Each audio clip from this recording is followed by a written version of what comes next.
코로나 바이러스 감염증 19 국내 발생 현황에 대해서 말씀드리겠습니다.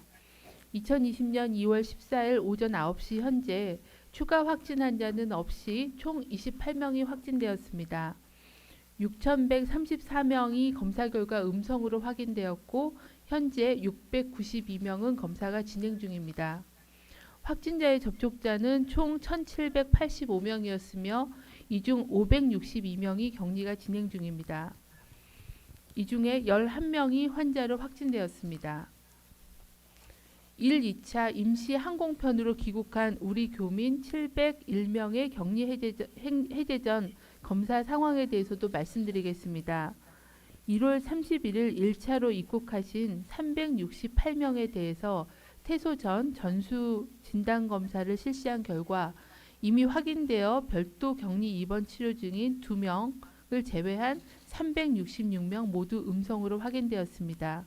해당 입소자들은 모두 격리 해제되며 2월 15일 퇴소가 예정되어 있습니다. 2월 1일 2차 입국한 333명에 대해서도 역시 오늘 검체 채취가 진행 중이며 저녁 늦게 검사가 진행될 예정이어서 내일 최종 검사 결과가 음성으로 확인되면 2월 16일 격리 해제 및 퇴소할 예정입니다. 최근 들어 중국의 지역사회 유행이 지속되고 있습니다. 특히 후베이성의 사례분류 기준이 바뀌면서 폐렴으로 진단되는 임상 진단 사례가 증가하였습니다.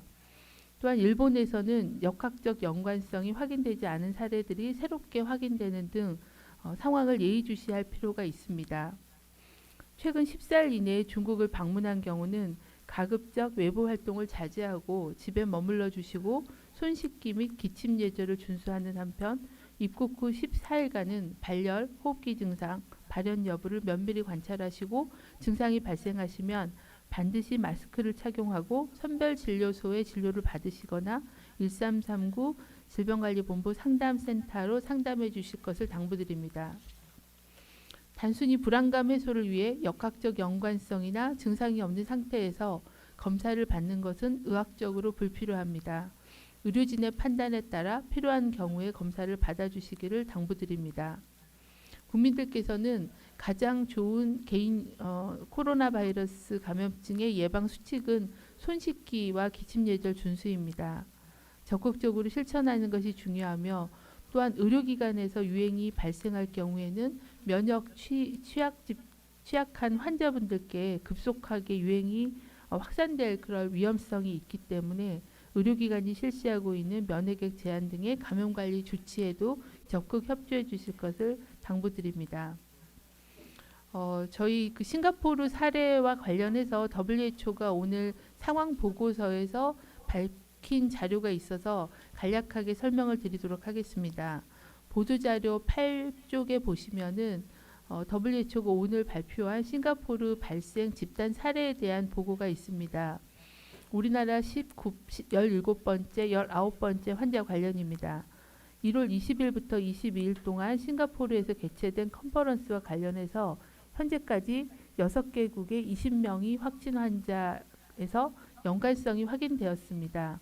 싱가포르 컨퍼런스 참석자 중에서는 우리나라 2명을 포함하여 싱가포르 3명, 영국 1명, 말레이시아 1명, 7명이 확진이 되었으며 영국의 사례로 인해서 프랑스, 영국, 그리고 스페인 등의 11명의 확진 환자가 추가로 발생을 하였으며 말레이시아도 귀국 후 국내에서 2명의 환자를 발생시켜 총 20명이 컨퍼런스하고 관련된 연관성 있는 집단 발병으로 보고된 바가 있습니다. 아직까지는 어떤 사례가 지표 환자였는지에 대한 조사는 아직 확인되고 있지는 않습니다. 이상입니다. 지금부터 질의응답 시간을 갖도록 하겠습니다. 오송 세종 당산 순으로 진행하도록 하겠습니다. 지금 세종 당산 다 잘 들리시는 거죠? 네. 안 들립니다. 그러면 죄송하게도 저희가 서면으로 받아서 서면으로 답변을 드리면 어떨까요? 세종 당산인 경우에. 일단 진행해보고 네네. 하나도 안 들리면은 네. 일단 오송부터 진행을 하겠습니다. 오송에 계신 분 질의하실 분 손 들어주십시오. 네, 두 분 답을 하시죠. 네, JTBC 배양진입니다. 먼저 세 가지 질문 드리는데요. 그 15번 환자분 관련해서는 이분이 자가격리 수칙을 위반하고 20번 환자분과 2월 1일에 식사를 했다는 보도가 있었는데 사실인지 먼저 확인 부탁드리고요. 만약에 식사했다는 사실이 확인이면 이게 자가격리 수칙 위반이어서 질본에서 고발을 하시거나 처벌하실 계획이신지 여쭙고요. 두 번째는 광주 21세기 병원과 소방학교 관련해서 격리 해제 일정이 18일에서 19일, 20일로 연달아 미뤄졌는데 이게 어떤 이유인지 처음에 격리가 제대로 안 됐던 것 때문인지 여쭙고 마지막으로 역학적인 연관성이 없는 경우에 검사를 받지 말아달라고 매번 브리핑 때 강조해 주시잖아요. 그런데 질본에서 파악하시기에 이런 것 때문에 실제로 검사를 받고 있는 분들이 얼마나 되시는지 지금 검사하는 건 중에 역학적 연관성이 없는데도 검사를 요청해서 하게 되는 건이 있다고 파악하고 계신지 여쭙습니다. 첫 번째는 이제 오전에 중수본 때도 문의가 있으셨습니다. 15번째 환자가 자가격리를 하는 기간 중에 20번째 확진 환자하고 식사를 같이 한 사실은 맞습니다. 아마 이제 그 친척 관계여서 위층 아래층에서 같이 지내시고 계시고 또 자녀분은 또 이쪽 아래 집에 계시고 뭐 이런 같이 이제 공동 생활을 하시는 그런 분이었기 때문에 엄격하게 자가격리를 유지하기는 어려우셨던 상황인 것 같고 15번 15번째 환자분이 그 20번째 환자분 집에서 식사를 같이 한 상황이 있습니다. 그래서 그 부분은 저희도 조사하면서 확인을 했고 그리고 그래서 그 20번째 환자분을 자가 접촉자로 분류해서 이제 또 자가격리를 진행을 한 상황입니다. 엄밀하게 이제 그 적용을 하면 자가격리 하는 기간 동안에 저희가 이제 가족하고도 같이 생활하시는 자가격리자가 있으십니다. 그럴 경우에는 적어도 1m 간격을 두고 뭐 마스크를 쓰시고 개인용품은 별도로 사용하고 하는 그런 최대한의 그 자가격리 하는 수칙들을 안내를 하고 교육을 하고 안내를 합니다. 그리고 이분들도 본인들로 인해서 가족들이 전염되는 거를 원하시진 않기 때문에 최대한 그런 부분들은 주의를 하신다고는 생각을 합니다. 근데 아마 식사나 이런 부분들을 같이 공유하면서 접촉이 생겼다고 판단하고 있고요. 고발 여부에 대해서는 현재 이 자가격리를 어겼을 경우에는 300만 원 이하의 벌금을 하게 되어 있어서 저희가 고발하게 되면 경찰 수사나 검사에서 또 검찰에서 판단하는 그런 절차들이 진행이 될 수는 있습니다. 고발 여부에 대해서는 좀 더 그 노출이 일어났던 그런 상황과 이런 부분들에 대해서 지자체와 협의해서 진행하도록 하겠습니다.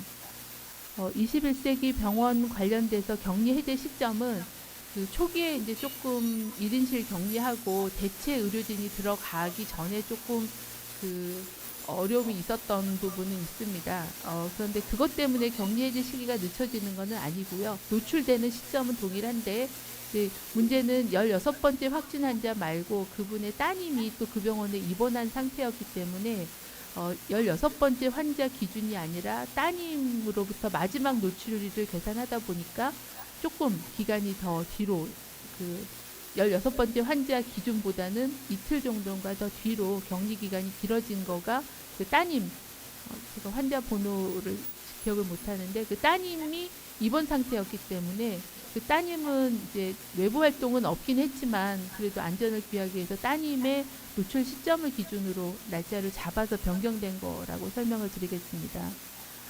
그리고 역학적 연관성이 없는 사례에 대해서는 현재 그 검사를 요구하시면 이제 선별진료소에서는 안 된다라고 하면서 좀 약간 실랑이를 벌이실 수도 있고 의료진들이 좀 곤욕스러워 하시는 그런 부분이어서 매번 그 부분에 대해서는 당부를 드립니다. 현재는 저희가 의사 환자로 일단 신고를 하고 그리고 검사가 진행이 되는 상황이고요. 의사 환자 이외의 검사가 진행되는 통계까지는 저희가 받고 있지는 않아서 어느 정도인지에 대한 거는 현재 통계를 갖고 있지는 않습니다. 네. 그리고 이제 선별진료소를 가게 되면 아무래도 그 유증상자 분들하고도 또 접촉을 하시게 되기 때문에 전혀 연관성이 없으신 분들은 이제 선별진료소 자체를 안 가시는 게 훨씬 더 안전하다는 말씀을 추가적으로 드립니다. 박경 기자님. 예, 저 JTBC 박유미입니다. 일단 오전 브리핑에서 우한에서 온 3차 교민 중에 어젯밤에 1살 아이가 열이 있어서 검사를 받고 있다고 했는데 현재 상태와 검사 결과가 나왔는지가 궁금하고요. 그리고 이제 21명 확진자분 상태도 여쭤보고 싶은데 어제 같은 경우에 비교적 좀 중하다고 보이는 산소 마스크 하신 분 있었잖아요. 네. 그분 상태도 궁금하고 또 어제 브리핑 때는 한두 분 정도는 좀 퇴원을 좀 곧 하실 수 있다고 했는데 오늘이나 뭐 주말까지 해서 몇 분 정도 좀 퇴원하실 수 있는지도 궁금합니다. 그리고 마지막으로 미국이나 이제 그 중국 같은 경우에 진단 키트의 오류나 결함 얘기가 나오는데 이게 사실 뭐 어떤 종류의 결함인지가 좀 궁금하고 우리 진단 키트는 좀 문제가 없는지 뭐 예를 들면 28번은 뭐 좀 다른 상황일 수도 있긴 하겠습니다만 음성 양성 뭐 경계 이런 표현들도 있어서 네. 우리 진단 키트에 대한 부분도 좀 설명 부탁드립니다. 네. 그 3차 입국하신 교민 중에 8개월 아이 한 명이 이제 아침에 어제 저녁에 고열이 있었습니다. 39.3도 정도 고열이 있고 호흡기 증상은 없었는데요. 입국 당시에는 증상이 없었고 그리고 1차 검사 입수할 때 했던 검사에서는 음성이었던 아이입니다. 근데 이제 고열이 나서 어제 죄송한데 지금 세종이 아예 안 들립니다. 네, 알겠습니다. 예. 어제 국립중앙의료원으로 이송이 됐고요. 거기서 현재 치료와 검사가 진행 중입니다. 지금 잡음이 너무 심한데 한 톤 낮춰주시겠어요? 볼륨을 좀 낮추면은 현재는 열이 좀 떨어져서 미열이 있는 상태고요. 검사 결과는 현재 검사가 진행 중이어서 조만간 검사 결과가 나올 것 같습니다. 아마 그 소아들은 이 코로나 이외에도 굉장히 많은 호흡기 바이러스 감염증이 있기 때문에 그런 부분들도 좀 확인하고 치료 코로나는 아니더라도 어린 아이이기 때문에 치료나 이런 부분들은 필요할 걸로 판단돼서 의료진이 그 부분은 검사 진행과 동시에 진료를 진행하고 있습니다. 1차 검사에서 음성이 확인됐던 아이라는 말씀을 드리겠습니다. 그리고 21명의 상태는 한 분 정도가 그 산소 마스크를 통해서 산소 치료를 받고 계시는 상태고 어제보다는 증상은 좀 호전되셨다고 들었는데 아직은 산소 치료는 지속하고 계시는 상황입니다. 나머지 분들은 다 안정적이십니다. 그리고 오늘 퇴원이 검토 중이신 분은 없으십니다. 아마 증상은 많이 좋아졌지만 24시간 간격 검사가 확인이 돼야 되기 때문에 조금 더 그 검사를 추적 검사하는 부분과 중앙임상 TF가 또 모여서 사례 판정 리뷰를 해야 되는 그런 절차를 거쳐야 돼서 오늘은 예정된 환자가 없는 걸로 그렇게 통보를 받았습니다. 오성동에서 낸지 얼마 안 돼서 지금 약간 문제가 생긴 것 같아요. 그리고 진단 키트에 대해서는 뭐 미국 CDC가 만든 것도 약간 결함이 있어서 리콜을 했다고 들었고 중국도 이제 키트의 어떤 정확성에 대한 문제 제기가 되고 있는 걸로 알고 있습니다. 근데 우리나라는 지금 이제 진단검사의학회랑 공동으로 시약에 대한 성능 평가와 식약처 허가를 거쳐서 지금 쓰고 있는 상황이고요. 저희도 이제 그때 처음에 시약에 대해서 말씀드릴 때 주기적으로 시약을 성능 평가를 학회하고 저희가 하겠다고 해서 다음 주부터 시약에 대한 성능 평가가 들어갈 예정이고요. 그리고 저희가 이제 새롭게 도입한 키트를 가지고 확진 환자들 검사를 하고 있거든요. 거기서는 계속 양성으로 확인이 되고 있어서 현재 이제 시약의 문제는 없는 걸로 판단하고 있고 그 부분은 주기적으로 그 품질에 대한 성능 평가는 전문가와 함께 하고 그 결과도 계속 말씀드리도록 하겠습니다. 네, 질의응답 계속 진행하겠습니다. 그럼 세종에서 질의하실 분 아까 대전일보부터 하신다고 하셨죠? 지금 질의해 주십시오. 잘 들리시나요? 네, 잘 들립니다. 저 본부장 혹시 그쪽에 보건복지부 관계자 나와 계신가요? 복지부는 현재 여기는 없습니다. 알겠습니다. 그럼 질문 드릴게요. 그 방금 전 오찬 간담회에서 총리 주재로 간담회를 했습니다. 기자들이 거기서 나온 얘기인데 질병과 성격이 맞는지는 잘 모르겠지만 한 질문을 받아 주십시오. 일반 국민들이 마스크나 손소독제 등 매점 내석 행위로 공급받기가 굉장히 힘들거든요. 그 총리께서는 검토를 하신다는데 관련 부처 협의하에 마스크나 손소독제 단 두 가지만 해도 한시적으로 의료보험 적용한다든가 아니면 일반 의약품으로 구분해서 국민들한테 공급할 의향이 없는지 이 한 가지 짤막한 질문하고요. 또 한 가지는 지금 중앙사고수습본부가 있고 그다음 확대 중수본이 있고 질본 또 대책본부가 있고 이 채널이 굉장히 여러 가지라서 일반 국민들 사이에서 도대체 컨트롤 타워가 어딘지 이렇게 운영하는 게 맞는지 불만의 목소리 많습니다. 이 두 가지에 대해서 간단하게 답을 해주시면 고맙겠습니다. 네, 현재 마스크 수급 때문에 정부가 굉장히 많은 수급 관리와 또 유통에 대한 그 조사와 점검을 하고 있는 걸로 알고 있습니다.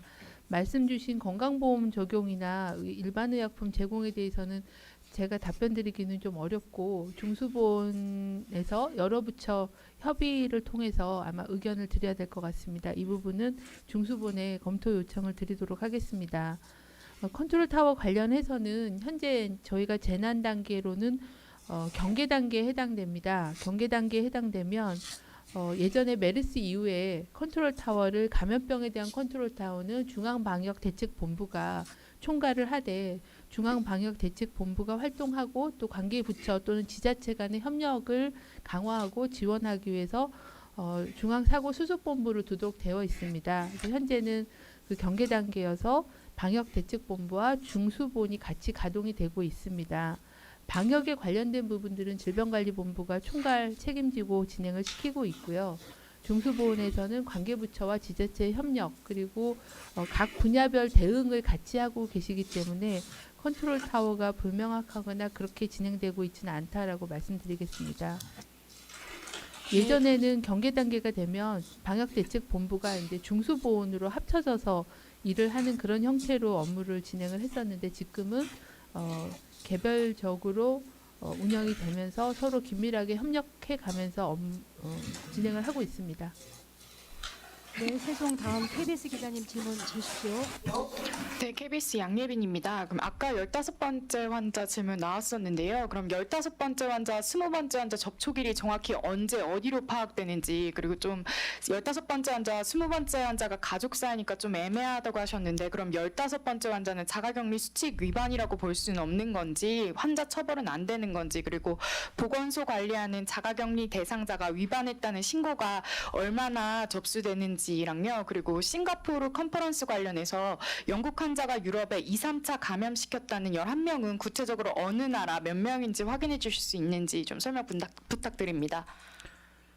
네, 그 15번째하고 20번째 환자의 노출일은 저희 담당 팀장이 좀 상세하게 말씀을 드리도록 하겠습니다. 가족이고 이제 생활 공간을 공유하고 있어서 어디까지를 위반으로 해야 되느냐에 대해서는 저희가 지자체하고 좀 더 검토를 하겠습니다. 그리고 처벌을 하는 것도 현재 800만 원 이하의 벌금이기 때문에 저희가 만약에 처벌을 하게 된다면은 고발을 하게 되고 그러면 경찰 수사와 검찰의 어떤 수사를 통해서 또 더 가면 이제 재판까지 가서 최종 결정이 나야 되는 그런 절차가 있다라는 것만 말씀드리겠습니다. 그리고 지자체에서 현재 자가격리자에 대해서 행안부로 이제 업무가 좀 더 이관이 돼서 행안부에서 1대1 그 접촉자 관리 책임자를 전담으로 지정을 해서 관리를 강화하고 있는 그런 상황입니다. 아직까지는 위반을 했다라고 저희에게 보고된 사례는 현재는 없습니다. 아마 지자체에서 책임지고 현재 그 관리를 하고 있는 그런 상황이어서 저희가 그 관리의 위반에 대한 내용들을 별도로 보고받은 바는 현재는 없습니다. 그리고 영국의 그 싱가포르 사례인 경우에는 저희 보도자료의 8페이지 8쪽을 보시면은 영국 사례가 싱가포르 컨퍼런스 참석자 중에 한 명이 발생을 하였고 그 한 명이 유럽의 프랑스의 그 스키 트립이라는 데를 가게 돼서 거기서 11명에 대한 감염자가 발생한 걸로 그렇게 판단을 영국과 WHO가 하고 있습니다. 2차 감염이 생긴 경우는 영국이 5명, 프랑스가 5명, 그리고 스페인이 1명, 그래서 총 11명이 영국 환자로부터 감염이 된 걸로 그렇게 WHO의 상황 보고서에 발표가 된 바가 있습니다. 8쪽의 그 도식도를 참고해 주시면 되겠습니다.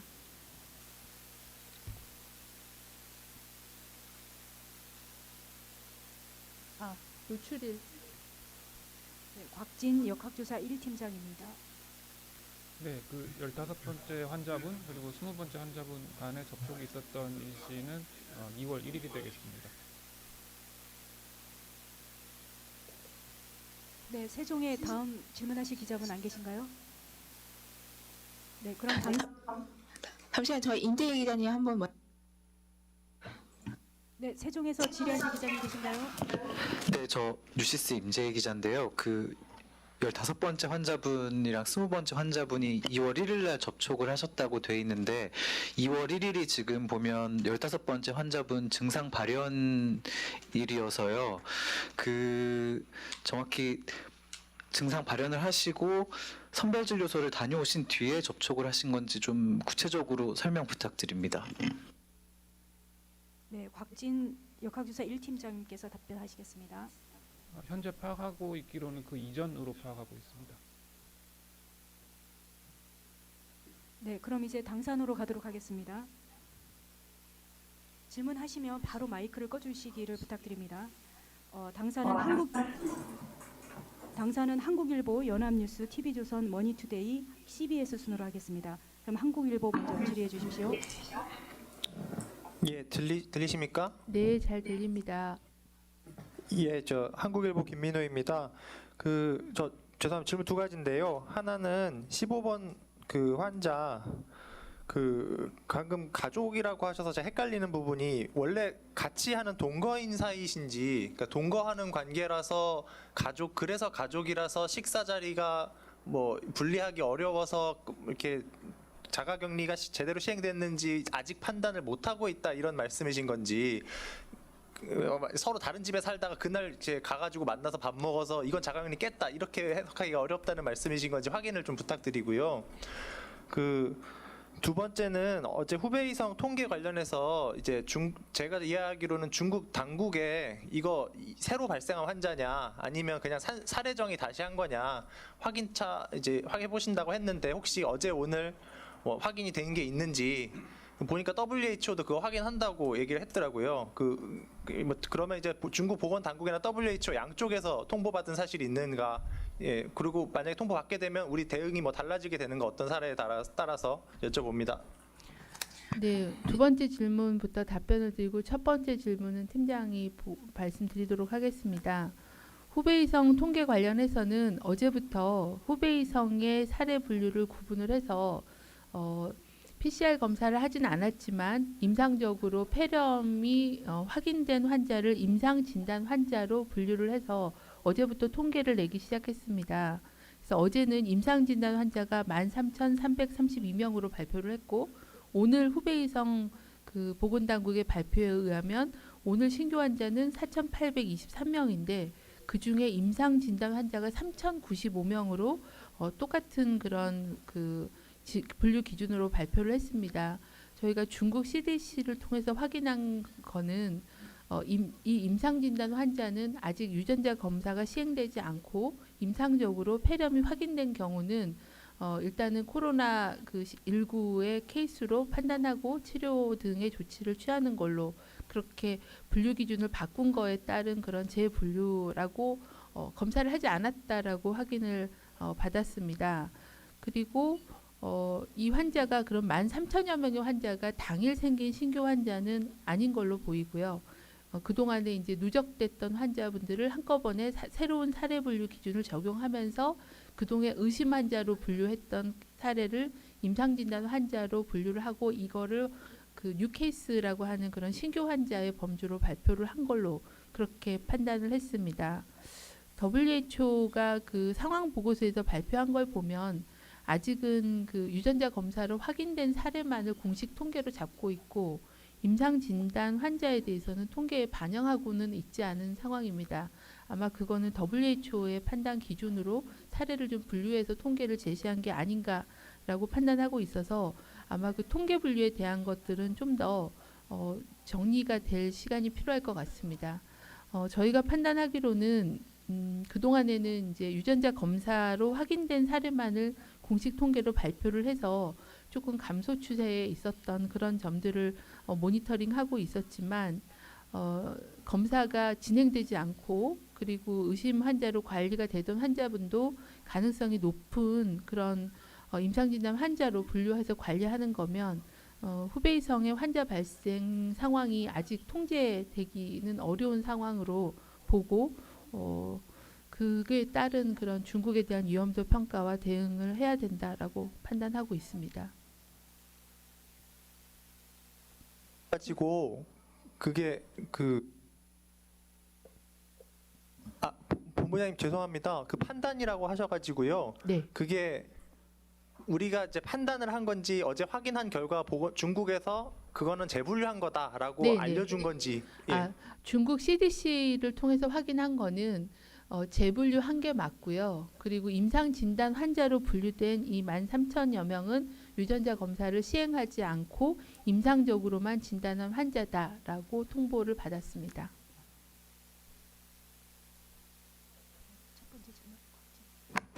네, 연합뉴스 강혜란입니다. 그 두 가지 질문 드리고 싶은데요. 그러니까 지금까지 확진자 28명 가운데 인공호흡기나 중환자실 치료 필요한 중증 환자는 없다고 하셨었는데 요거 맞는지 한번 다시 확인 부탁드리고요.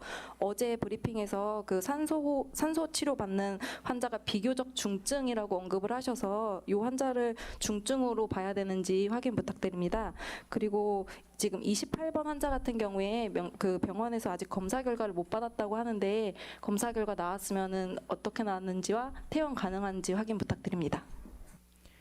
네, 그 28명 확진 환자 중에서는 인공호흡기나 중환자실 치료가 필요로 한 환자는 없었습니다. 그리고 현재 환자분 한 분께서 산소 마스크를 통해서 산소 치료를 받고 계십니다.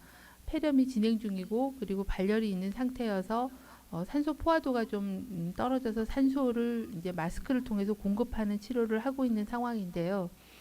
중증도에 대해서는 지금 저희가 중앙 임상 TF하고 계속 좀 그 정확한 용어와 표준화된 분류를 어떻게 할 건지에 대해서 협의가 아직 진행 중에 있습니다. 그래서 뭐 비교적 중증 이런 식으로 표현을 드리고 있는데 이 부분은 빨리 정리해서 중증도를 어떻게 판단하는지를 분류 기준을 정확하게 말씀을 드리도록 하겠습니다. 현재 폐렴이 있으신 그런 환자분들이 있으신데 대부분은 이제 산소 치료도 없이 뭐 항바이러스제나 아니면 보존적인 그런 치료를 하고 계시는데 이분은 비교적 폐렴이 좀 더 급성으로 진행이 돼서 산소 치료가 필요할 정도의 그런 중증도를 가지고 있어서 비교적 중증이라는 산소 치료를 한다는 기준으로 비교적 중증이라고 말씀을 드렸던 겁니다. 중증도에 대해서는 한번 중앙임상 TF하고 분류 기준을 명확히 해서 말씀드리도록 하겠습니다. 아직 검토를 좀 하고 계셔서 저희가 그 결과를 좀 받아서 질병관리본부와 중앙임상 TF가 정리를 해서 말씀드리겠습니다. 28번째 확진 환자는 검사 결과가 저희가 1차 입원 이후 1차 검체는 받아서 검사를 했고 질병관리본부가 검사한 결과는 경계선 그러니까 미결정으로 일단 판단을 했습니다. 음성과 양성의 경계선이어서 일단 미결정이라고 1차 검사는 판단을 했고요. 두 번째 시행한 검체에 대해서는 검사가 진행 중입니다. 이 부분도 나오면은 또 브리핑을 통해서 말씀드리도록 하겠습니다. 네, 다음 TV조선 기자님 질의 주십시오. 그리고 아직 검사가 음성이 확인이 되지는 않았기 때문에 말씀드린 대로 퇴원 기준은 증상이 없고 그리고 24시간 간격으로 2번 음성이어야 되기 때문에 그 기준에 충족하지는 못해서 조금 더 추적 그 검사와 관리가 필요한 상황입니다. 네, TV조선입니다. 저기 춘제 지나고 나서 확산 우려 그때 말씀하셨는데 일단 아직까지는 국내 유입이 없다고 봐도 될 것 같은데 혹시 안정세로 접어들었다고 봐도 되시는지 약간의 그 주말 앞두고 전망을 좀 부탁드리고요. 또 하나는 그 아까 1세 아이 검사 중이라고 하셨는데 결과는 혹시 언제 나오는지, 그리고 같이 간 엄마는 그럼 증상이 하나도 없는 건지, 또 현재 아이 상태는 어떤지 말씀 부탁드립니다. 네. 춘절 이후에 이제 2월 10일부터 지역 사회에 이제 귀가하시고 또 직장 생활 하시면서 경증이나 이런 감염 인구들이 이제 새롭게 또 인구 노출이 될 수 있는, 그러니까 사람들이 모이게 되면 또 전염이 이루어질 수 있기 때문에 좀 더 봐야 된다라고 말씀드렸습니다. 아마 1주 정도는 더 지켜봐야 되는 그런 상황이라고 판단이 됩니다. 그리고 우리나라에도 이제 춘절 끝나고 들어오시는 뭐 유학생이라거나 아니면은 다른 체류자들이 있기 때문에 이제 그런 분들에 대해서 교육부, 다른 뭐 고용부 이런 데들이 이후에 중국 유입 그 입국자에 대한 관리들을 강화하는 그런 대책들을 마련하고 있는 상황입니다. 현재는 확진 환자가 2월 10일 이후에는 현재는 없는 상황이긴 하지만 여전히 그 중국의 유입 인구 수가 상당히 있고, 그리고 또 계속 말씀드리는 것처럼 이 코로나19 감염병의 특징이 비교적 증상이 경증이고, 또 경증일 때 초기에 바이러스를 많이 배출을 해서 감염력이 높고 또 전염력이 상당히 높은 그런 편이기 때문에 그런 경증 환자들로 인한 지역사회 감염 사례가 발생할 우려, 또는 병원 감염이 발생할 우려, 이런 가능성은 있다라고 보고 그 부분에 대해서는 계속 감시, 환자에 대한 그 조기 발견 검사와 그리고 또 병원 감염에 대한 예방 관리를 통해서 대응을 강화하는 게 필요하다고 생각합니다. 아직은 안정세라고 또 이게 종료됐다, 뭐 내지는 이렇게 가겠다라고는 전망할 수 없는 상황입니다. 아직도 예의주시해야 되는 상황이고, 또 춘절 이후에 국내 인구 유입과 그리고 경증 환자로 인한 전파의 가능성에 대해서 예의주시하고 대비하고 있어야 된다라고 판단하고 있습니다. NMC로 이송된 3차 교민 아이는 지금 음성으로 확인이 되었다라고 보고를 받았습니다. 그 부모 어머님이 이제 같이, 아이가 8개월이기 때문에 같이 병원으로 가셨고요. 엄마는 증상이 없는 걸로 판단하고 있습니다. 아이가 일단 음성이고 어느 정도 급성기 치료가 되면 아마 임시생활시설로 다시 복귀할 예정입니다. 네, 다음 머니투데이 기자님 질의 주십시오. 네. 들리시나요? 네, 머니투데이 들립니다. 김근인데요. 그 일본 같은 경우에는 지금 사망자도 나왔고, 근데 이 사망자가 사망한 이후에 코로나였던 걸 알게 된 거잖아요. 그래서 네. 이렇게 감염 모르는 환자들이 많이 늘어나는데 일본이나 싱가포르 같은 데를 오염 지역에 포함할 계획이 있으신지 궁금하고요. 또 하나 궁금한 게 진단키트 이제 CT 값이 양성과 음성을 가르는 기준이 아까 35라고 말씀하셨는데 이게 키트마다 다른 건지 아니면 35로 동일한 건지, 그리고 28번 환자 같은 경우에는 이게 그러면은 뭐 34, 36 이런 식으로 나와서 양성, 음성을 이렇게 구별하기가 어려운 건지 이것 좀 다시 한번 설명 부탁드립니다. 네, 그 일본은 이제 저희도 일본의 그 IHR 통해서도 정보를 받긴 했습니다. 그러니까 80대에 한 분이 폐렴으로 진단받았는데 진단 검사 결과가 나오기 전에 사망하셨다는 그런 안타까운 일이 있었습니다. 이분이 이제 중국 여행력이나 해외 여행력이 없기 때문에 국내에서 감염된 사례이고 진단이 안 된 상황에서 폐렴과 사망을 한 굉장히 중대한 그런 사례라고 생각합니다. 저희도. 그래서 지역사회에 감염의 우려가 있다라는 여러 군데 병원을 다니셨고 또 역학적 연관성이 확인되지 않은 몇몇 사례들이 같이 보고가 되고 있어서 일본도 아마 지역사회 내의 감염의 위험도에 대한 평가가 필요할 걸로 생각합니다. 그래서 지금 지역사회에 그런 역학적 연관성이 없는 사례가 보고되고 있는 홍콩이나 마카오에 대해서는 이미 오염 지역으로 지정을 했고요. 일본이나 싱가포르인 경우에도 저희가 그런 위험도를 평가를 해서 필요성에 대해서는 계속 그 위험도 분석을 하고 검토하도록 하겠습니다. 아직은 지금 오염 지역을 지정을 하겠다 안 하겠다라고 결정을 내린 바는 아니고요. 계속 검토를 매일매일 상황 변화의 추이를 보면서 위험도 평가를 하고 있다라고 말씀드리겠습니다. CT 값은 현재 저희가 쓰고 있는 키트가 35 기준인데요. 그 28번째 환자는 그 보건소가 격리 해제 전에 했던 검사의 CT 값이 제 기억으로는 뭐 한 36, 37 뭐 요렇게 약간 그 35를 전후한 그런 수치였던 걸로 기억을 합니다. 그래서 이제 경계선이기 때문에 아주 음성은 아니고 약간 미약한 그런 게 보이기 때문에 그렇게 미결정으로 판단을 하고 재검사를 하게 됩니다. 그런 경우에는 그런 상황이고요. 키트마다 CT 값의 기준이 다른지 이거는 제가 좀 검사팀한테 확인해서 말씀드려야 될 것 같습니다. 그게 바이러스나 아니면 검사에 따라서 값이 이렇게 정해서 하는 건지 아니면 다른 건지에 대해서는 제가 확인해서 말씀을 드리겠습니다. 네, 그럼 당선의 5번째 CBS 기자님 질문 주십시오. 네, CBS 박하연입니다.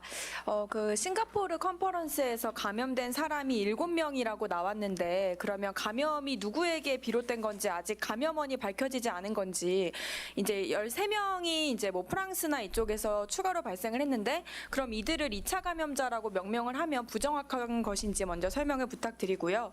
그다음에 16번, 18번 환자 관련해서 이제 태국 쪽에 이들과 관련된 정보를 보내신 걸로 아는데 당국으로부터 회신을 받으셨는지 만약에 받지 않으셨다고 해도 논의가 현재까지 좀 어떻게 이루어지고 있는지 설명을 부탁드립니다. 또 마지막으로 일본 크루즈 관련해서 지금 뭐 많은 전문의들이 여기가 격리하기가 어려운 구조다. 좀 빨리 하선을 해야 된다 이렇게 말을 하고 있는데 좀 우리나라 국민 14명이 여기 있는 만큼 지금 이 크루즈 문제가 어느 정도로 심각하고 또 이에 대해서 현재 방역 조치가 어떻다고 보시는지 보건당국으로서 입장 좀 부탁드립니다. 네, 그 싱가포르 사례는 8쪽에 있는 그 도식도 WHO가 발표한 내용을 보시면 영국 환자가 컨퍼런스에 참석하셔서 확진된 영국 환자 1명이 프랑스에 있는 그 스키트립에 가서 11명의 2차 감염자를 발생을 시킨 걸로 되어 있고요. 이 간에는 2차, 3차가 섞여 있는지까지는 저희가 정보를 지금 갖고 있지는 않습니다. 어쨌든 영국 환자로부터 유발된 집단 발병이 유럽에 3개국에 11명이 발생했다라는 겁니다. 그리고 이 싱가포르 컨퍼런스의 7명을 누가 감염시켰느냐에 대해서는 아직 싱가포르 그 보건당국이 지표 환자를 찾지 못한 걸로 그렇게 통보를 받았습니다. 아마 그 처음에 발표할 때는 이제 중국 후베이성에서 온 참석자가 있었다라는 것까지는 발표를 했는데 그 참석자가 실제 환자였는지 이런 거는 아마 중국하고 어떤 공조가 필요한 그런 상황일 것 같은데 그 부분에 대해서는 싱가포르 보건당국이 참석자의 명단이나 이런 걸 가지고 조사를 해서 좀 밝혀지게 되면 저희도 공유를 받을 그런 계획입니다. 그리고 태국에 대해서는 저희가 여행 일정에 대해서는 보냈는데 태국 보건당국에 이제 저희가 계속 주기적으로 이메일이나 전화나 이런 걸 통해서 그쪽의 조사 진행 상황을 체크하고 있는데요. 조사 진행이 좀 더디게 진행이 되는 것 같습니다. 저희도 아마 조사에 어려움이 좀 있을 것 같은데 좀 더 그 계속 그 확인을 해서 이 부분에 대한 감염 경로에 대한 조사도 진행을 하도록 하겠습니다. 저희가 이제 조사하는 데는 현지의 노출력이기 때문에 파악하기가 좀 어려운 그런 한계가 있는 상황입니다. 일본 크루즈에 대해서는 그 한국인 14명에 대해서는 외교부가 계속 그쪽에 그 영사관을 통해서 계속 환자 상태를 확인하고 그리고 필요한 물품이나 이런 걸 공급하면서 증상 여부나 검사 여부를 확인하고 계신 걸로 알고 있고 그렇게 정보를 공유받고 있습니다. 아직까지는 유증상자가 있다는 보고는 없다라고 외교부가 확인을 하셨습니다. 그리고 그분들에 대한 뭐 그 입국이나 이런 부분들을 외교부가 아마 일본 당국하고 협의해서 진행을 해야 되는 그런 상황이어서 저희는 필요한 지원을 하도록 할 예정이고요. 그리고 그 크루즈가 지금 이제 오늘부터는 일부 80세 또 기저질환자 그리고 또 창문이 없는 그런 선실에 있는 분들을 중심으로 해서 이제 우선순위를 정해서 하선 후 검사 그리고 적절한 숙소에 격리 조치하는 그런 하선 절차가 진행 중에 있어서 그 절차에 따라서 조금 더 안전한 곳으로 또 검사를 신속하게 받을 수 있도록 협의하고 있는 걸로 알고 있습니다. 아무래도 그 환기가 안 되는 그 크루즈 안에 있는 그쪽에 환자 발생이 많으니까 아마 창문이 없는 객실 쪽 위주 그리고 고령자나 기저질환자 같은 고위험군을 중심으로 먼저 하선을 결정해서 진행하고 있는 걸로 파악하고 있고 그리고 철저하게 그 격리나 아니면 소독 환경 관리가 안 된다고 하면 안전하지 않는 환경이라고 보고 있습니다. 네, 그럼 2차 질의 다시 오송해서 시작하도록 하겠습니다. 오늘은 죄송하지만 2차 질의까지로 해야 될 듯합니다. 그럼 오송해서 질의 있으신 분, 네, 말씀해 주시죠. 아무래도 사흘째 확진자가 안 나왔잖아요. 이번 달 들어서 이렇게 뭐 사흘간 안 나온 건 처음인 것 같은데 뭐 좀 계속 말씀은 좀 그래도 유익히 봐야 된다고 말씀은 해주시는데 그래도 좀 전망이라고 해야 되나 분석이라고 해야 되나 말씀 좀 부탁드립니다. 네, 저희가 2월 10일 확진자 이후에는 지금 확진 환자가 없어서 저희도 하루에 한 800건 정도 검사가 진행되고 있는 상황이기 때문에 예측하지 못하는 확진자가 나올 수 있다라고 계속 그 긴장하면서 검사 결과를 확인을 하고 있습니다. 아마 그 지금 상태가 소강 상태나 안정적인 국면이라는 질문을 많이 하시는데 방역 당국 입장으로는 그렇게 전망하기는 어렵습니다. 계속 그 중국에서 임상 진단 환자까지 포함하면 신규 환자가 몇천 명이 지금 4천 명 넘게 보고가 되고 있고 또 그러한 상황이 통제가 되고 있는 후베이성 이외의 지역도 이제 그런 그 환자 발생이 될 우려가 있기 때문에 계속 중국 발생 동향을 봐야 되는 상황이고요. 그리고 경증으로 인한 어떤 예기치 못한 국내에서의 지역사회 감염 사례 그리고 가장 우려하는 것은 병원 감염 사례 이런 거가 생기지 않게끔 최대한 선별진료소를 통해서 이런 유증상자들이 병원 진료로부터 좀 분리가 돼서 안전하게 검사와 조치를 받을 수 있게끔 그런 환자 조기 발견 검사 그리고 자가격리 이런 걸 통해서 계속 대응을 하고 있어서 아직은 봉쇄를 좀 더 촘촘하게 하면서 지역사회로의 확산을 차단하는 데 주력을 하고 있습니다. 전망은 계속 이렇게 환자가 안 생길 거라고 전망하기는 어렵고요. 최대한 생기지 않게끔 더 확산되지 않게끔 막으면서 더 환자에 대한 조사나 감시를 더 확대 추진해야 되는 그런 상황입니다. 네, 다음 기자님 질의해 주십시오. 네, JTBC 배양진입니다. 그 아까 중국에서 임상 진단으로 새로 생긴 환자가 어제 만여 명은 누적된 숫자일 거라고 말씀해 주셨는데 그러면 오늘 늘어난 3천 명은 오늘 늘어난 걸로 보면 되는지 한 가지 여쭙고요. 그리고 일본 다이아몬드 프린세스호는요. WHO가 자유 입항을 허용하라고 권고했잖아요. 이게 아마 그 국제 규약상 WHO가 권고를 한 거는 따르도록 돼 있는데 이걸 일본이 지금 따르지 않고 있다고 봐야 하는데 만약에 그렇다고 하면 우리 방역 당국이 너네 WHO 권고도 안 따랐으니까 우리가 우리 국민 보호하기 위해 개입하겠다라고 할 여지가 있다고 판단하시는지까지 여쭙습니다. 네, 중국의 통계가 아직 정보가 좀 제한적이긴 합니다. 그래서 이제 어제 13,332명, 오늘 3,095명을 했는데요. 이게 3,095명이 하루 사이에 발생한 환자인지 그거에 대한 정확한 정보를 제가 갖고 있지는 않습니다. 이 부분도 또 저희가 CDC나 IHR을 통해서 확인을 해야 되는 상황이긴 합니다. 그런데 아마 그동안에 누적된 환자들에 대한 재분류가 계속 진행되고 있지 않나라는 그런 추정을 해봅니다. 그 부분은 어느 정도의 누적된 기간의 환자를 분류했는지 그런 상세한 정보는 저희가 요청을 좀 해서 확인을 하도록 하겠습니다. 그리고 WHO 권고에 대한 부분은 이게 이제 강제적인 그런 강제성을 가지고 어떤 할 수 있는 그런 조치인지에 대해서는 제가 지금 좀 판단하기는 어렵고요. 이제 계속 권고를 하는 거고 일본 정부도 그런 문제점이 인식이 됐기 때문에 이제 하선을 하기 시작을 했기 때문에 빠른 시일 내에 검사와 그리고 안전한 그런 격리 기관을 보장하는 게 필요한 상황으로 보입니다. 아마 일본 보건 당국이 이제 검사에 대한 역량이라거나 아니면 숙소에 대한 지원 부분들도 쉬운 일은 아니어서 뭔가 준비를 해서 이제 하선 조치를 시작을 한 걸로 그렇게 보고 있고요. 우리나라가 이제 요청하는 부분은 그거는 제가 좀 답변 드리기는 어렵습니다. 아마 외교부가 계속 진행을 하고 계시기 때문에 혹시나 중수본 하실 때 범부처가 나와 계시니까 그때 한번 좀 질문해 주시면 좋겠습니다. 네, 이제 세종으로 가도록 하겠습니다. 대전일보 기자님 질의 주십시오. 벌써 1시간째 다 됐는데 죄송해요. 한 가지만 더 질문을 드릴게요. 지금 대부분 기자분들이 현재 상황에서 말씀을 많이 하시는데 일선 사례를 하나 들어서 말씀을 좀 질문을 드릴까 합니다. 일선 지자체별로 이 현황인데 어제까지 올라온 현황이에요. 참고가 되었으면 해서 말씀드리는데 공공장소라든가 다중이용시설 특히 지금 복지부가 있는 세종 관문이라고 할 수 있는 조치원역, 오송역, 세종 시외버스터미널 열 감지기 하나도 없습니다. 손 소독제도 없는 경우가 많습니다.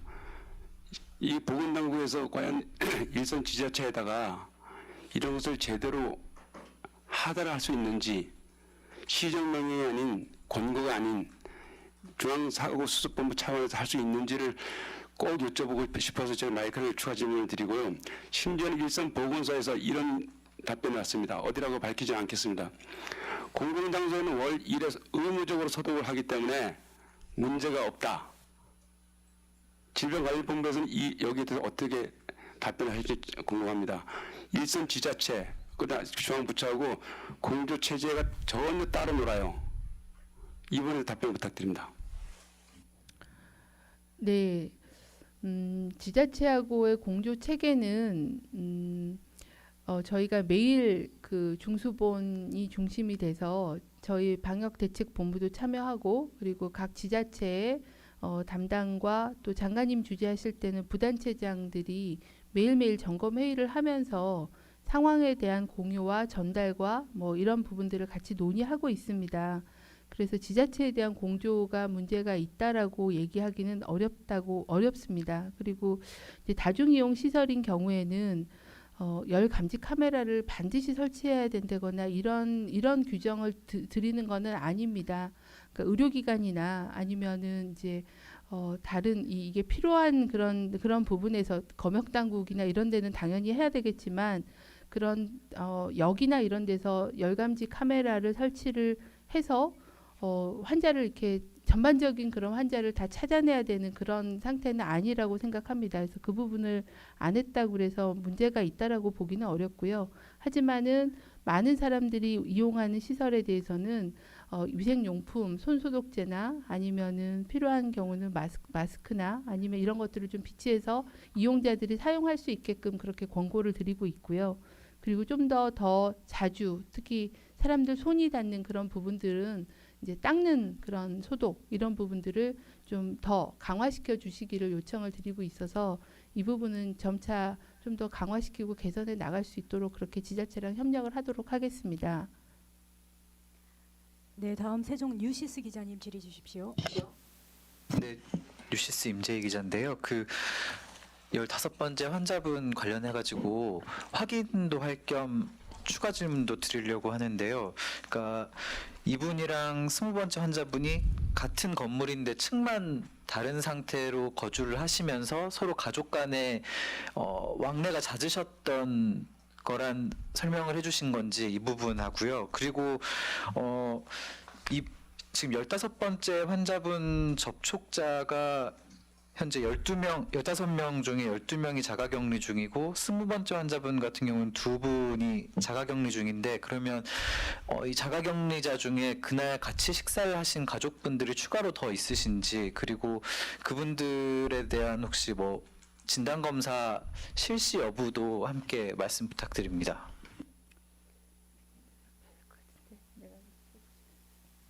곽진 역학조사 1팀장입니다.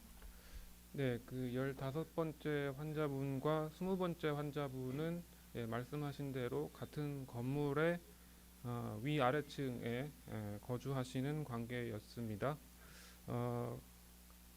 그렇지만 이제 동거하는 가족은 아니신 관계이고요. 그래서 뭐 자가격리를 수칙을 준수하지 않은 상태에 해당하는 것은 맞고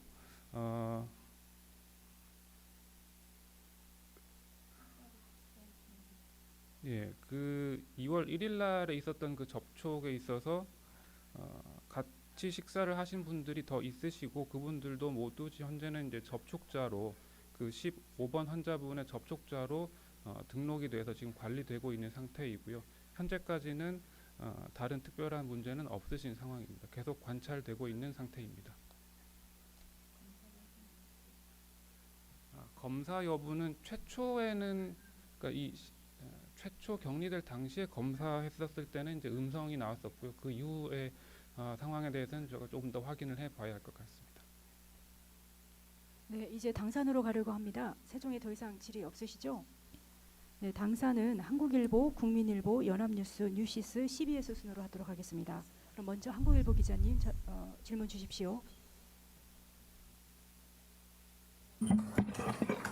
한국일보 넘어가고 다음 진행하겠습니다. 네, 그럼 국민일보 기자님 질의 주시겠어요? 예, 저 국민일보 김영선입니다. 두 가지만 여쭤볼게요. 그 15번 환자분 좀 전에 팀장님께서 자가격리 수칙을 지키지 않은 건 맞다고 하셨는데 그러면은 만약에 질본에서 고발을 하려고 한다면은 지자체랑 어떤 부분을 좀 더 확인을 해서 좀 보완을 해야 되는 건지 여쭤보고 싶고 그리고 그 비교적 중증이라는 그분에 대해서 말씀해 주실 수는 없다고 하셨으니까 그게 보통 뭐 중국에서 중증으로 넘어가면 기저질환 있다든가 고령이라든가 그랬잖아요. 그러니까 이분도 그런 사례에 해당되는 게 맞는지 아니면은 원래 건강했고 상대적으로 고령도 아닌지 그 정도만은 좀 알려주셨으면 좋겠습니다. 그 15번째 환자분이 이제 자가격리를 어기신 거에 대해서는 저희가 담당 지자체하고 고발 여부에 대해서는 검토해서 조치를 하도록 하겠습니다. 중증 환자분에 대해서는 세부 정보가 있으실까요? 기저질환 이런 부분들은 제가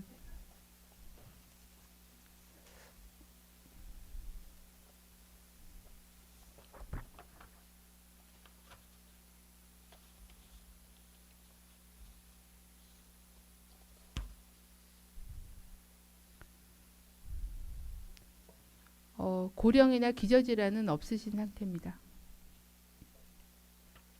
네, 다음 연합뉴스 기자님 짧게 질의 주십시오. 예, 연합뉴스 김찬대 기자인데요. 그 명확히 해두고 싶은 게 있는데 그 15번과 20번의 접촉이 선별진료소 가기 전이라고 하셨는데 이때가 증상이 발현된 후인 건지 궁금해서요. 그러니까 제가 아까는 증상 발현 후에 같이 식사를 하셨다고 들어가지고요. 그리고 두 번째는 이제 산소 치료하신 한 분의 경우는 이제 산소 치료라고 하니까 이제 자가 호흡을 못 하는 것처럼 보일 수 있어서요. 그 자가 호흡이 가능한지 좀 확인해 주셨으면 좋겠습니다.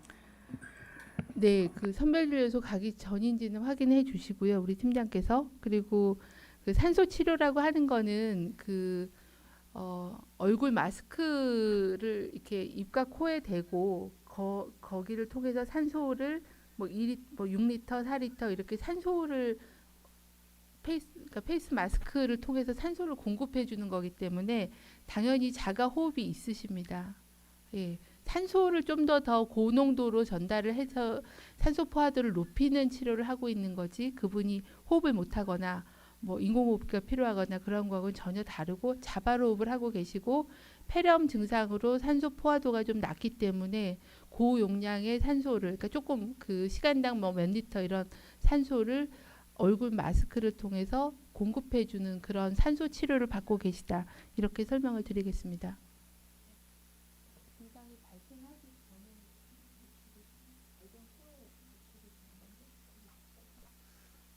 일단 현재까지 확인된 정보는 증상 발생한 당일에 선별진료소를 방문하셨고 또 같은 날 이 두 환자분 간의 접촉이 있었다라는 것까지 확인된 상황입니다.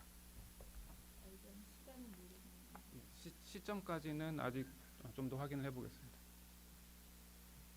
네, 저희가 발병 시간이 언젠지, 식사하신 시간이 언젠지까지는 정보를 갖고 있지 못해서 그 부분은 확인해 보겠습니다. 네, 다음 뉴시스 기자님 질문해 주십시오. 예, 뉴시스의 고문서입니다.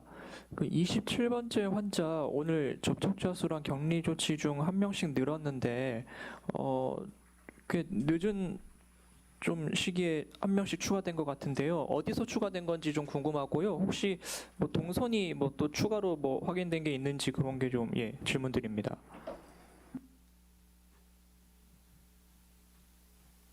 네, 27번째 환자분의 접촉자는 어제 오늘 사이에 늘어난 한 분은 역시 그 항공기 내 접촉자이십니다. 근데 이분은 추가로 늘어난 한 분은 이제 아기가 되겠고요.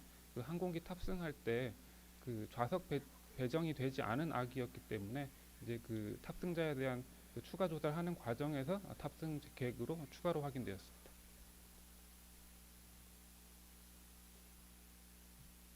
아마 좌석 배정이 되지 않아서 추가 조사하는 중에 확인된 사례인 것 같습니다. 네, 그럼 CBS 기자님을 마지막으로 오늘 브리핑 마무리하려고 하니까요. 마지막 질문 주시겠어요? 네, CBS 황영찬입니다. 그 중국의 임상 진단 환자 관련해서 그러니까 이들이 숫자가 굉장히 많고 중국은 확진자 통계로 잡는 것 같은데요. 그 질병관리본부에서 보시기에 이들에 대한 위험도는 어떻게 보시고 혹시 우리나라에 미칠 영향 같은 거 어떻게 보시는지 설명 부탁드리고요. 두 번째로 28번 환자처럼 접촉자들을 격리 해제하기 전에 그 PCR 검사를 하는 게 의무가 아니라고 알고 있는데 뭐 이런 경우에 어떤 기준이나 판단에 의해서 누구는 검사를 하고 누구는 안 해도 된다고 판단하는 게 있으신지 이런 뭐 지침을 만들 계획은 있으신 건지 이런 거 여쭙고요. 그 마지막으로 혹시 뭐 메르스나 뭐 과거 신종플루나 이런 감염병 때 자가격리를 지키지 않아서 뭐 감염시킨 사례들 혹시 뭐 고발하신 사례들 이런 게 좀 있으시면 뭐 통계를 좀 부탁드리겠습니다.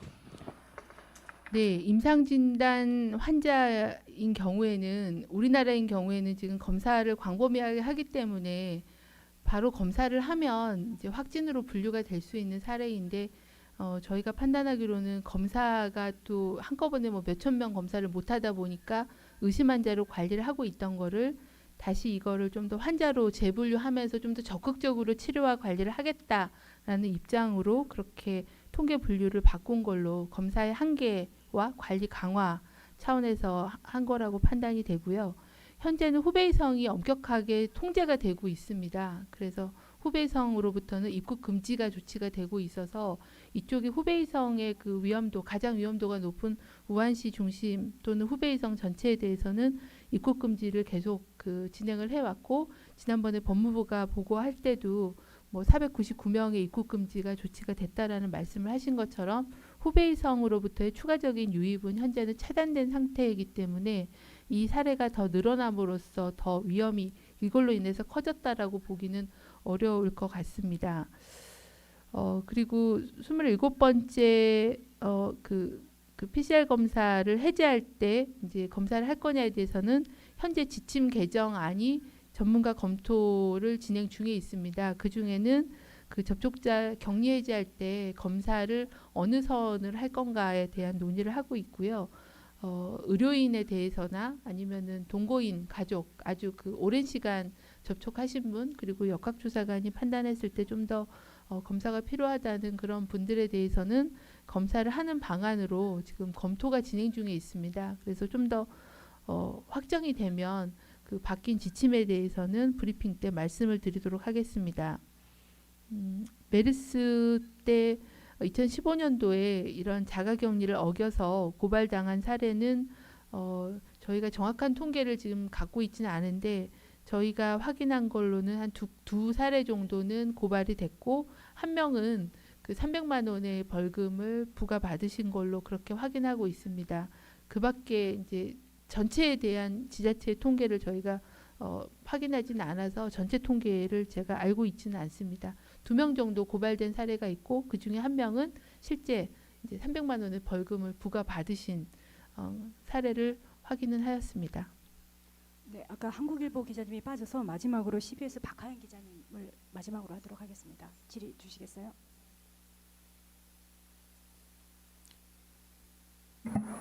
안 하신답니다. 안 하신다. 예, 네. 저 마지막 질문 해도 될까요? 네, 말씀하십시오. 네네, 뉴스원 서영빈인데요. 그 간단한 사실 확인인데 그 15번 형부가 아래층 20번 처제 집에 가서 식사를 한 건지 아니면 처제가 형부 집에 온 건지 궁금하고요. 둘째로 형부가 2층, 처제가 1층 맞는지 궁금합니다. 그거는 팀장님께서 설명해 주시고요. 그리고 아까 그 머니투데이에서 질문해 주신 거 CT값에 대한 질문을 우리 담당자가 확인을 했는데요. CT값의 기준값은 제조사별로 그리고 장비별로 시약 종류별로 좀 다르고 또 병원체별로도 CT값이 다르다고 합니다. 그래서 아까 이제 저희가 15라고 얘기한 거는 이번에 검사했던 그 장비와 또 그 시약에 국한된 그런 기준값이라고 확인을 드리겠습니다.